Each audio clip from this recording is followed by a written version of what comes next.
नमः सर्वेभ्यः। अद्य व्याकरणशास्त्रप्रवेशकक्षायाः 54 दिनम्।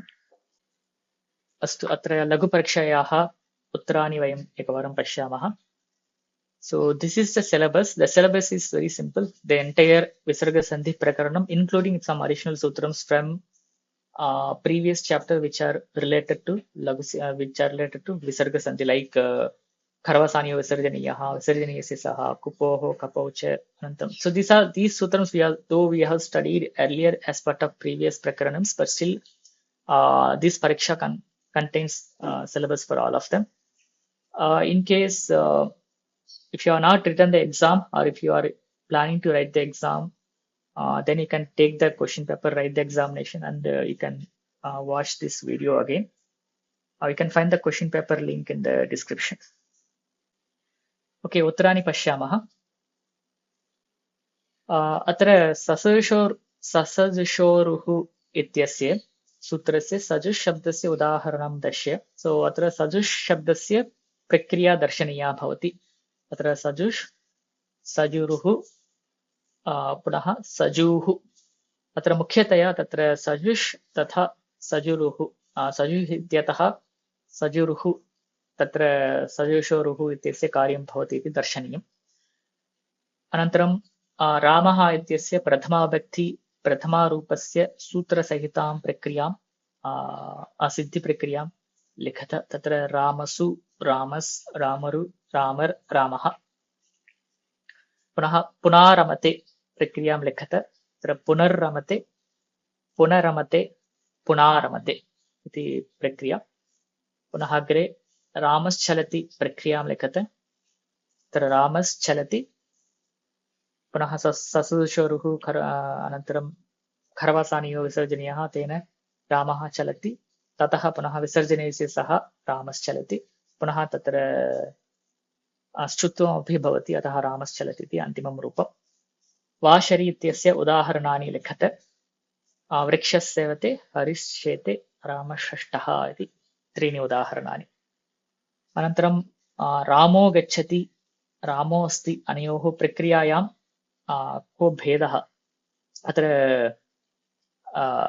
प्रक्रिया यद्यपि समाना दृश्यते, तत्र सूत्रं भिन्नं भवति। एकत्र उत्तुवसूत्रं भिन्नं भवति। अत्र रामो गच्छति इत्यत्र अशिच इत्यनेन, तथा रामो अस्ति इत्यत्र अतोरोरप्लुदातप्लुते इत्यनेन च तत्र उत्तुवं भवति इति विशेषः। अनन्तरं रामस् आगच्छति प्रक्रियां दर्शय। अत्र अन्ते रूपद्वयं भवति। रामयागच्छति, राम आगच्छति इति लोपशाकल्यस्य इत्यनेन तत्र विकल्पेन अच् परे यकारस्य लोपः भवति इति विशेषः। अनन्तरं लोपशाकल्यस्य इत्यनेन कस्य लोपः? अत्र पदान्तवकारयकारयोः लोपः भवति। अत्र केवलं यकारस्य लोपः इति न, वकारस्यपि लोपः भवति अनेन। अनन्तरं दृढः इत्येतत् कस्य उदाहरणम्? अत्र ढ्रालोपे पूर्वस्य दीर्घोणः इत्यस्य उदाहरणं। तद् कथम्? अत्र दीर्घोणः किमर्थम् अण् इति सूत्रे वर्तते? अत्र अकारस्य इकारस्य उकारस्य एव भवति, ऋकारस्य दीर्घः न भवति इति दर्शयितुम् अनः अस्ति। अतः तत्र उदाहरणं दृढः, दृढः, पृढः इति। पुनः अहन् सूत्रं किमर्थम् आवश्यकम्? अत्र नकारस्य ऋत्वविधानार्थम्। अस्तु, अत्र प्रश्नाः सन्ति वा? दशमः प्रश्नः, अहं सूत्रं किमर्थम् आवश्यकम्? अहं लिखितवती, तदनन्तरं रोस् अपि आगच्छति खलु, अतः तस्य सूत्रस्य अनुवर्तनं भवति इति कारणेन आवश्यकं भवति इति। न तद् नास्ति, तथा भवति तर्हि रोस् अपि तत्रैव अहन् इति योजयितुं शक्यते खलु तेन पाणिनिना। योजयित्वा अपि एकमेव सूत्रम् अभविष्यत्। किमर्थम् एकं पृथक् सूत्रम्? अत्र पृथक् सूत्रं भवति चेत् तत्र किञ्चित् विशेषकार्यं भवति इति। नकारस्य ऋत्वम्। अस्तु, अग्रे गच्छामः। अग्रे एष विष्णुः प्रक्रियां लिखत। अत्र एषस् विष्णुः, पुनः एष विष्णुः, तत्र एतत् तदोः सुलोपो अकोरण्यै समासे हलि इति सूत्रस्य कार्यं भवति। अग्रे असो गच्छति, कोऽर्थो अस्य, कः अर्थः अस्य वाक्यस्य इति पृष्टं भवन्तः वदन्तु स्मरन्ति चेत्। अनन्तरम् अग्रे सोचि लोपे चेत् पादपूर्णम्। अत्र एतत् श्लोकेषु कुत्र न प्रयोक्तव्यम् उदाहरणं दर्शय। अत्र सूत्रसाहाय्ये कार्यसिद्धौ इति उत्तरम्। सूत्रासाहाय्ये कार्यसिद्धौ इति अर्थम् अत्र उत्तरम्। उदाहरणं साहम्। अत्र सूत्रस्य साहाय्यं विना अपि कार्यस्य सिद्धिः भवति इति चेत् तत्र अस्य सूत्रस्य कार्यम् अथवा एतत् सूत्रं न प्रयोक्तव्यम् इति अर्थः। तत्र उदाहरणं साहम् इति भवति। साहम् अथवा सोहम् उभयत्रापि समानानि एव अक्षराणि। अतः यदि सोहम् इत्यनेन अत्र एतत् सूत्रं एतत् सूत्रं विना सोहम् इत्यनेन एव कार्यं सम्भवति तत्र, तर्हि तत्र साहम् इति रूपं न प्रयोक्तव्यम् इति अर्थः। अग्रे प्रक्रियां लिखत। तैरागतम्, अरिरस्ति, बाला अत्र, बाला वदन्ति, लता एधन्ति। प्रायशः लिखितवन्तः इति स्मरामि, चिन्तयामि। अग्रे मनोरथ इत्यत्र कथं रोरि इत्यनेन रेफस्य अलोपः। एतद् पुनः विप्रतिषेधे परं कार्यम् इत्यनेन रोरि इत्यस्य कार्यमेव करणीयं भवति। तथापि तत्र पूर्वोत्तरसिद्धम् इत्यनेन तत्र रोरि इत्यस्य असिद्धत्वात् तत्र अतोरोरप्लुदातुप्लुते इत्यस्य एव कार्यं भवति इति सूचनीयं। तावत्। असो गच्छति इत्यनेन तत्र असस् तत्र असः सः न अन्यः गच्छति इति अर्थः। तत्र नैसमासे सकारस्य लोपः न भवति इति लिखितम्। अत्र व्याकरणविषयः न पृष्टः, अत्र भाषाविषयः एव पृष्टः। अत्र असः गच्छति, सः न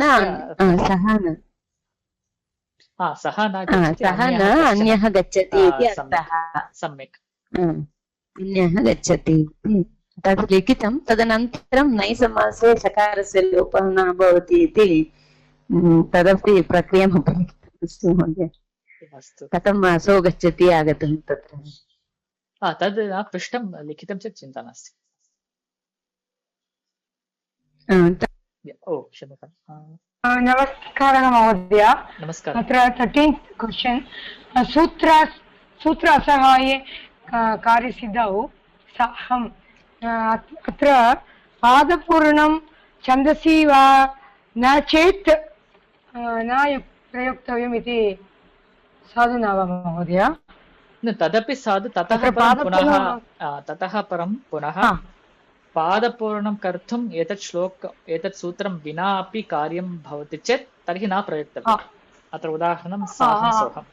श्लोकेषु अपि पादपूर्णं विना सूत्रासहाये कार्यसिद्धौ। श्लोकेषु अपि एतत् सूत्रं विना पादपूर्णं सम्भवति चेत् तत्र अस्य सूत्रस्य पुनः प्रयोगः न करणीयः।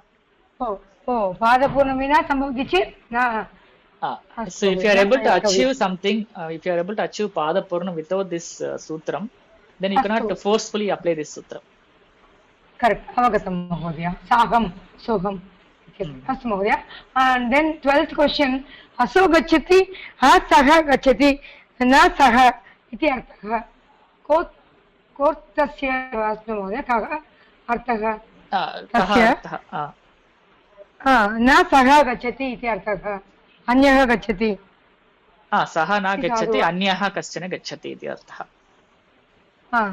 अस्तु महोदय, तदेव मया लिखितं। धन्यवादः। बहवः धन्यवादः महोदय। बहु सम्यक् अवगम्यते। फ्लो चार्ट् बहु सुलभः आसीत्। धन्यवादः। अस्तु, धन्यवादः। क्वश्चन् नास्ति महोदय, तदेव सोहम् इति प्रारम्भं कृतवती। तत्र म्यूट् अभवत्, तत्र पुनरेकवारं कृतवती। तदेव अक्षरद्वयम् अस्ति। सूत्रस्य सूत्रं प्रयुक्तः अपि सः शब्दः एव गुरु भवति। तदनन्तरम् अक्षरद्वयमेव अस्ति अत्र। अतः सलोपः पादपूर्णार्थमेव करणीयम् इति कारणेन विना सलोपः अपि तत् कार्यं सिद्ध्यति इति सम्पूर्णं लिखितं महोदय। अस्तु अस्तु, समीचीनं, सम्यक् अवगतं महोदय, सम्यक् अवगतं। बहु सम्यक् आसीत् कक्षा। ओ अस्तु अस्तु। धन्यवादः महोदय। अत्र प्रश्नाः सन्ति वा? अन्ये केऽपि प्रश्नाः? नमो नमो महोदय। नमः। श्रूयते वा महोदय? श्रूयते महोदय महोदय अहं सूत्रं किमर्थम् आवश्यकं महोदय, स्पष्टं करोतु महोदय। अहन् इत्यत्र नकारस्य ऋत्वं भवति, अतः अहरु इति भवति प्रक्रियायां। ततः परम् अहः इति रूपं भवति। अत्र सकारः नास्ति। प्रक्रिया अस्ति महोदय। सकारः भवति चेत् ससेषरुः इत्यनेन ऋत्वं भवति। अत्र अहन् इत्यत्र सकारः नास्ति इति कारणेन तत्र ऋत्वम् आवश्यकम् इति चिन्तया तत्र अहन् सूत्रं भवति। अस्तु महोदय, धन्यवादः महोदय। धन्यवादः। अद्यतनसङ्क्षेपः। वयं मूलपाठं दृष्टवन्तः, तेन विसर्गसन्धिप्रकरणं समाप्तम्। अग्रे लघुपरीक्षायाः उत्तरपरिशीलनमपि वयं कृतवन्तः। अनेन अयं वर्गः अत्र समाप्यते। अस्तु, धन्यवादः। वयं पुनः मिलिष्यामः।